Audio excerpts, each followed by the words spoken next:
નમસ્કાર મિત્રો, મારી ચેનલમાં તમારું સ્વાગત છે। Surat railway police POCSO act હેઠળના એક ગંભીર ગુનામાં ફરાર આરોપીને ઉત્તર પ્રદેશથી ઝડપી પાડ્યો છે। આ આરોપીની મૂળ સોનગઢની એક 13 વર્ષીય સગીરા સાથે રેલવે સ્ટેશન નજીક દુષ્કર્મ આચર્યું હોવાનું સામે આવ્યું છે।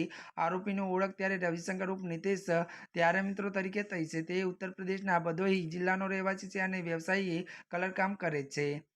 ત્યારે મિત્રો ભોગ બનનાર કિશોરી સુરત રેલવે ત્યારે પોલીસ સ્ટેશનમાં આવી જણાવ્યું કે આરોપી રવિશંકરે જુલાઈથી ઓગસ્ટ મહિના દરમિયાન રેલવે સ્ટેશન પાસે પોસ્ટ ઓફિસ નજીક તેની સાથે દુષ્કર્મ આચર્યું હતું અને હવે ત્યારે મિત્રો તેના માતા પિતા સાથે કોઈ બાબતે મનદુખ થતા તેને ત્યારે ટપકો આપતા તે ભાગી છૂટી આવી ગઈ હતી અને વધુ અહીંયા તે છૂટક મજૂરી કામ કરતી હતી।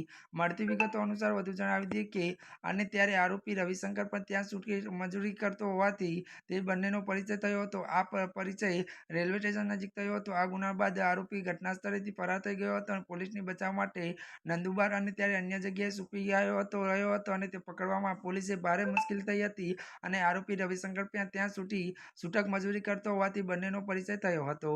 ત્યારે મિત્રો આજના માટે આટલું જ। અમારી ચેનલમાં નવા હોય તો અમારી ચેનલને મિત્રો તમે લાઈક શેર અને સબસ્ક્રાઈબ કરી દેજો। ધન્યવાદ।